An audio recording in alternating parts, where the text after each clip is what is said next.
400 ফুটের মধ্যে ইতিমধ্যে আমাদের প্রায় 200 ফুট বোরিং হয়ে গেছে। আজকে প্রায় 7 থেকে 8 জন আমরা কাজ করছি।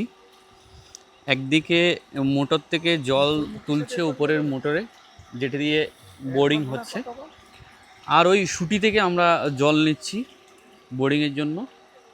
ওই যে দেখতে পাচ্ছেন ওখানে সুটি, একটু জুম করে দেখিয়েছি। এই সুটিতে যেই মেশিনটা বসানো আছে, এই মেশিন দিয়ে জলটা এই জায়গায় পড়ছে। এই জায়গা থেকে জলটা এই মোটরে টেনে এই উপরের দিকে তুলছে। উপরের এই মোটরটা আবার এখানে যে বোরিং হচ্ছে সেই বোরিংয়ে জলগুলো ঢালছে। আবুদা, হ্যাঁ বলুন। বলছি এখন অবধি কত ফুট বোরিং হয়েছে? 220 টুড়ি হয়েছে। 220 মতো হয়ে গেছে। এই দেখতে পাচ্ছেন মোটর আবার কিন্তু উপরে চলে যাচ্ছে। এখন নতুন পাইপ আবার জুড়ে দেওয়া হবে, তাই তো? হ্যাঁ হ্যাঁ। আচ্ছা, আমাদের যে পাইপগুলো আজকে এখানে দেওয়া হচ্ছে, এই পাইপগুলো কত ফুটের? 20 ফুটের লোহার পাইপ দিয়ে বোরিং করা হচ্ছে।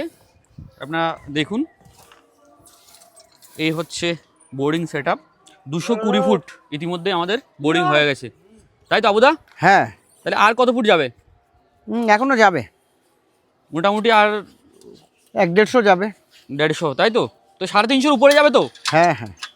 ঠিক আছে, দেখা যাক আজকে আমরা কত ফুটে গিয়ে ভালো জল, মানে এক কথায় যেটি পানীয় জল, তাই তো? খাবার জল, খাওয়ার জলের জন্যই হচ্ছে। হ্যাঁ। এই আবার নতুন পাইপ জুড়ে দেওয়া হলো মোটরের সাথে, দেখে নিন। এ আবুদা, হ্যাঁ বলছি বোরিং এর সময় এখানে যে বালিগুলো উঠছে, ও নিচের থেকে আসছে ওই বালিগুলো। আচ্ছা, বলছি এই বালিগুলো দিয়ে এই গাঁথুনির কাজ করা যাবে? না না না, করা যাবে না? এই সিমেন্ট ধরবে না এই বালি? ধরবে না। এ ভালো বালি নয় না?